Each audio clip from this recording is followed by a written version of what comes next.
بسم اللہ الرحمن الرحیم۔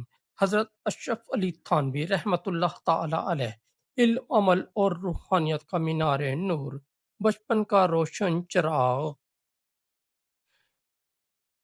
1863 کے ایک پرسکون دن ہند کے ایک چھوٹے سے قصبے تھانہ بھون میں ایک ایسا بچہ پیدا ہوا جس کا نام اشرف علی رکھا گیا۔ یہ بچہ آگے چل کر برصغیر کی دینی تاریخ کا ایک سنہرا باب بننے والا تھا۔ آپ کے والد حاجی فضل الرحمان ایک دیندار، نمازی اور اخلاق والے شخص تھے، جبکہ والدہ نہایت عبادت گزار، صابرہ اور نیک خاتون تھی۔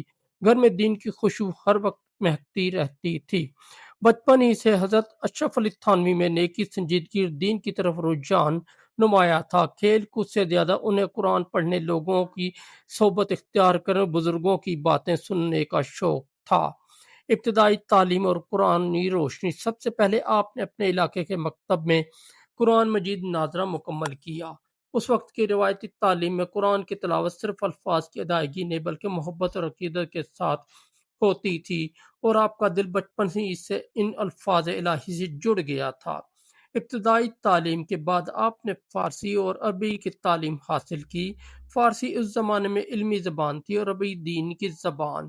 اس طرح آپ نے علمی بنیاد مضبوط کر لی۔ دارالعلوم دیوبند کا سفر۔ علم کی پیاس بڑھتی گئی تو آپ کے والدین نے آپ کو اس وقت کے سب سے بڑے دینی ادارے دارالعلوم دیوبند بھیج دیا۔ وہاں آپ کو ایسے جلیل القدر اساتذہ ملے جن کے علم اور تقویٰ کی مثالیں آج بھی دی جاتی ہیں۔ آپ نے مولانا محمد یعقوب نانوتوی رحمۃ اللہ تعالی علیہ، مولانا رشید احمد گنگوہی رحمۃ اللہ تعالی علیہ، دیگر بڑے علماء سے فقہ، حدیث، تفسیر اور عربی ادب سیکھا۔ دیوبند کے علمی ماحول نے آپ کو ایک سنجیدہ، گہرے فہم والے اور عملی دیندار عالم میں ڈھال دیا۔ روحانی سفر اور بیعت۔ تعلیم کے ساتھ ساتھ آپ کا دل باطنی اصلاح کی طرف بھی مائل رہا۔ آپ نے اپنے شیخ حضرت مولانا رشید احمد گنگوہی کے ہاتھ پر بیعت کی۔ بیعت کا مطلب تھا کہ آپ اپنے دل، دماغ کو، اپنے اخلاق اور کردار کو ہر غلطی اور برائی سے پاک کرنے کی کوشش کریں گے۔ رشید احمد گنگوہی کی صحبت میں آپ نے اخلاص، عاجزی اور صبر اور اللہ کی یاد کا ذوق سیکھا۔ یہ صحبت آپ کی زندگی کا ایک ایسا خزانہ بنا کہ بعد میں آپ نے لاکھوں لوگوں کو اسی راستے پر چلایا۔ تھانہ بھون میں خانقاہ کا قیام۔ تعلیم مکمل کرنے کے بعد آپ نے تھانہ بھون واپسی اختیار کی۔ یہیں آپ نے اپنی خانقاہ قائم کی جو جلد ہی دینی، علمی، روحانی مرکز بن گئی۔ دور دور سے لوگ یہاں آ کر اپنے دل کی گندگی دھوتے اور زندگی میں سکون تلاش کرنے آتے۔ حضرت نے خانقاہ میں علم اور عرفان کے ساتھ ساتھ عملی زندگی کے مسائل کا حل بھی دیا۔ آپ نے نکاح، طلاق، وراثت اور تجارت میں شریعت کے اصول سمجھائے تاکہ لوگ دین کے مطابق زندگی گزار سکیں۔ درس و تدریس کا انوکھا انداز۔ آپ کا درس صرف کتابی معلومات نہیں ہوتا تھا بلکہ دل کو جھنجھوڑ دینے والا پیغام ہوتا تھا۔ ایک بار ایک نوجوان آپ کے پاس آیا جو دنیاوی مسائل میں الجھا ہوا تھا۔ آپ نے صرف اتنا کہا، بیٹا، دل کا سکون دولت میں نہیں، اللہ کی یاد میں ہے۔ یہ جملہ اس نوجوان کی زندگی بدل گیا۔ وہ خانقاہ میں چند دن رہا، نماز اور ذکر کا پابند ہوا اور پھر ایک باعمل مسلمان بن کر واپس گیا۔ تصنیفی خدمات، قلم کا جہاد۔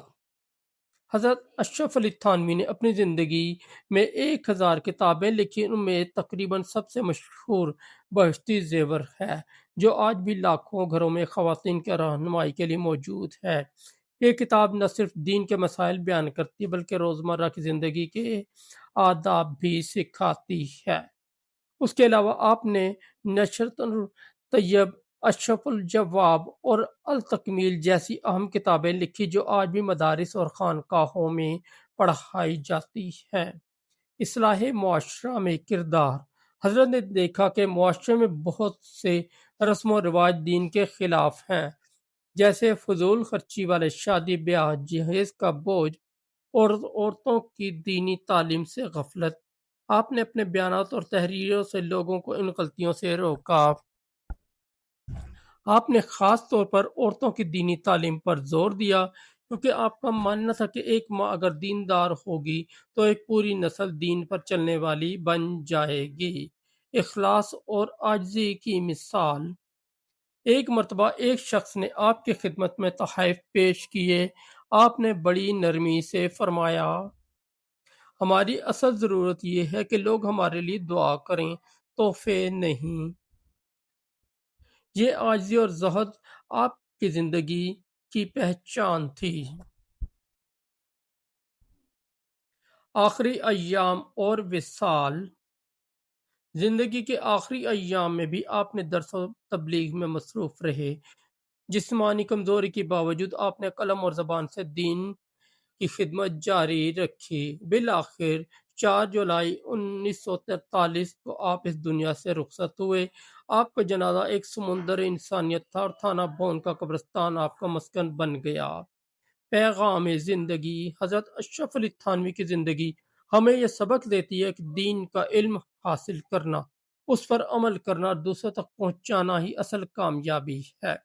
انہوں نے ہمیں سکھایا کہ دنیاوی ترقی کے ساتھ ساتھ باطنی سکون بھی ضروری ہے، اور یہ صرف اللہ اور اس کے رسول کی اطاعت میں ہے۔ دوستو، اگر آپ کو ہماری سٹوری اچھی لگی تو ہمارے اس چینل کو سبسکرائب کر دیں، اس ویڈیو کو لائک اور دوستوں کے ساتھ شیئر کر دیں، اور ہمارا دوسرا چینل ہے جے وی انصاری، اس پر بھی ضرور وزٹ کریں، اس پر بہت اچھی آپ کو اسلامی سٹوریاں ملیں گی۔